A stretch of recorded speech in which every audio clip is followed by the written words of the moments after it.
Oh, bravo. What a delightful display of magic. My court and I are always thrilled when you come to town, mage. As queen, I give you my thanks for entertaining us. But, as much as I would love a repeat performance, I'm afraid my court has other things that must be attended to. But, there is one matter I would like to discuss with you. With your magical expertise, I thought that perhaps you could advise me on the kingdom's recent lightning mite infestation. In the interest of not holding up the courts any longer, I'll discuss it with you on the way out while they proceed with the matters. Yes. So, these lightning mites have started breeding uncontrollably. Do you know anything about their mating habits? I wondered if... Are we being watched? No. Good.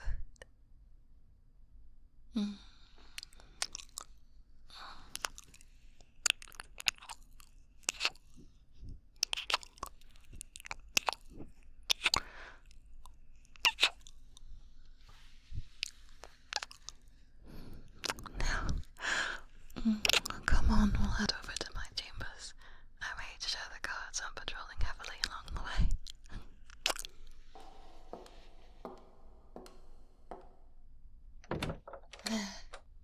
Come here.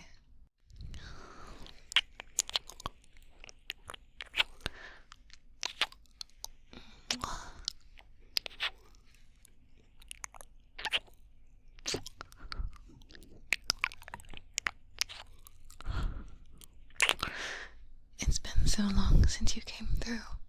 If I didn't know any better, I'd say you were avoiding me. I'm kidding. I know you're crazy for me. I mean, who could blame you?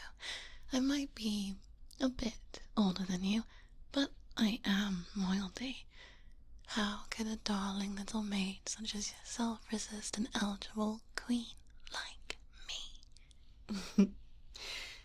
Oh, so cheeky. Alright, I suppose that's enough fooling around. We better... Oh.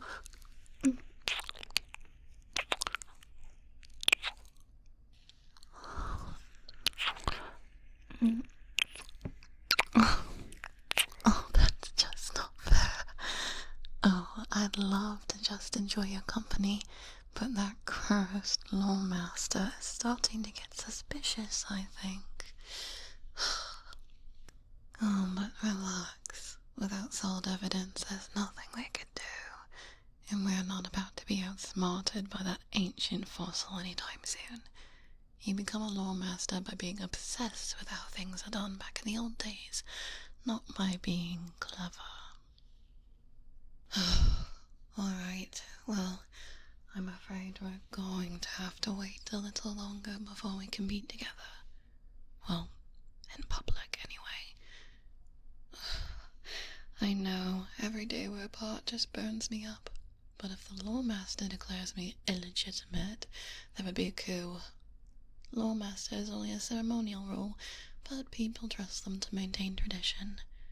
And being in a relationship with a commoner, that would definitely be against tradition.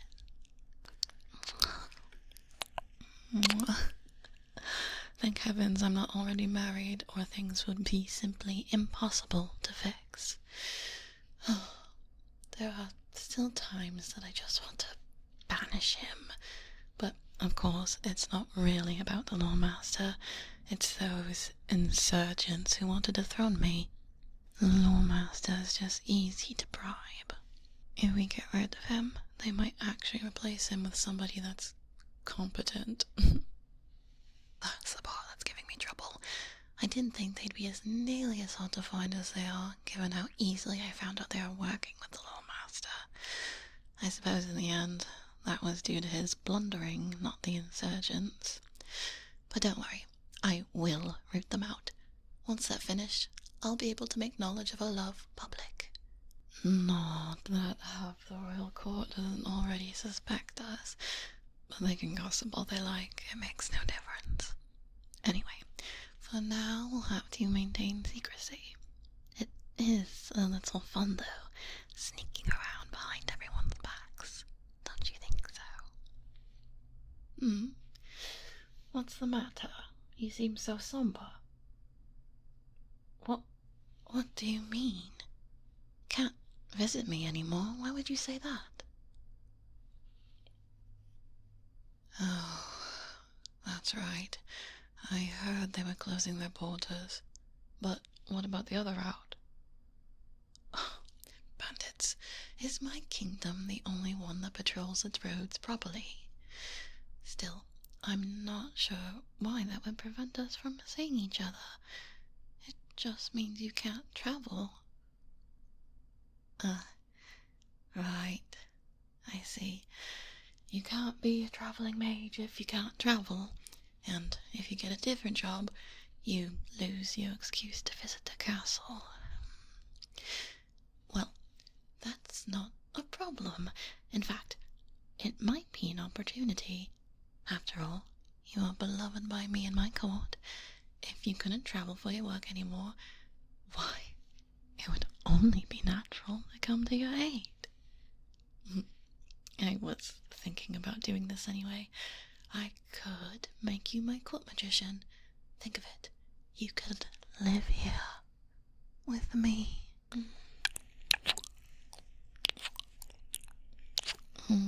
Just think of it. Just perform for me every so often, and I'll be able to pamper you like you deserve. No more living in a wagon. Think silk sheets and down-filled pillows every single night. Why, I might even get you some of your own, though I doubt you'll get much use out of them. Oh, look at you blush. I can't wait to see more of that blustered face.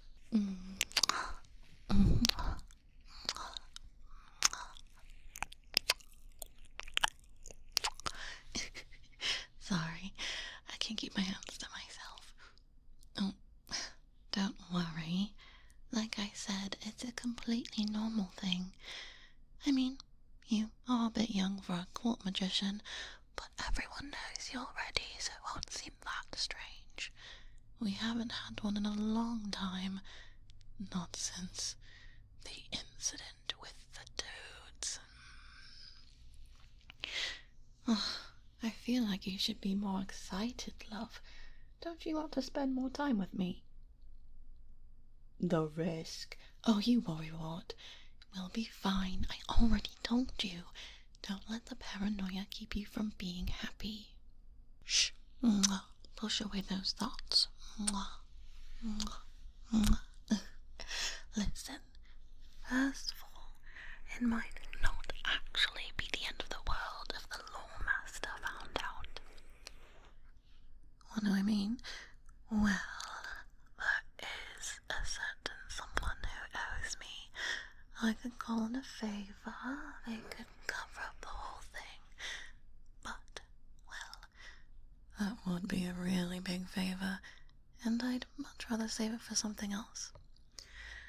So, it's not as though you could ever be responsible for me losing the throne. I can take care of it if I need to. Look at me.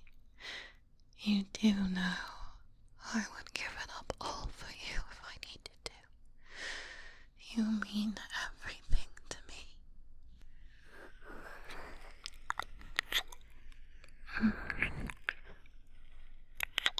Do you remember when we met? I had just rejected my final marriage candidate. For years, I was presented with vain, selfish, awful people who were only considered eligible for me because they had royal blood. And on that day, the last possible option came before me, and I said no. They disgusted me, them and all the others. Everyone was in a panic. They urged me, begged me to reconsider so I could have an heir. I sent them all away and called for anybody who could distract me from my frustration. I was told I was a young traveling mage in town. I agreed without thought. I didn't really care at the time. I'm ashamed to say that I don't remember much of your performance. I just brooded the whole time. I'm sure you'll recall I even left early. I was just pacing around the castle. But after you finished, you came and checked on me. At first, I thought you were just worried you had offended me somehow, but there was real concern for me in your voice. You were just worried about me as a person. Never in my life has someone treated me that way. I couldn't bring myself to tell you it was on my mind, despite your thoughtfulness. So you wished me well and conjured a rose for me. As far as I was concerned, that sealed the deal. After that, well, I'm sure I don't need to remind you of that night. You're special to me. You treat me like nobody else ever has.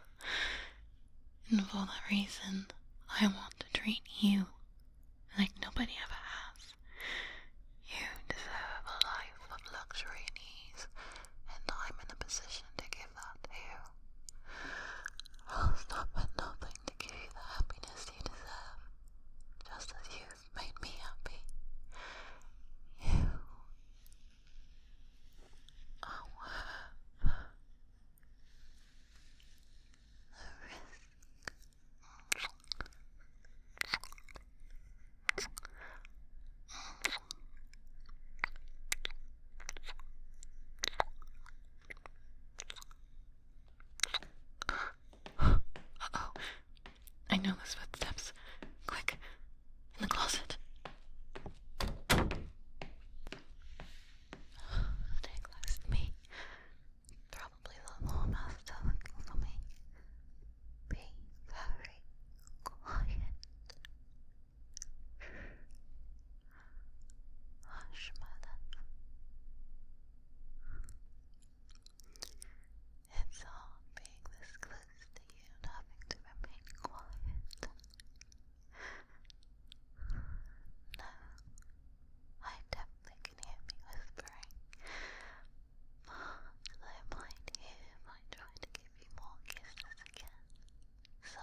We can come out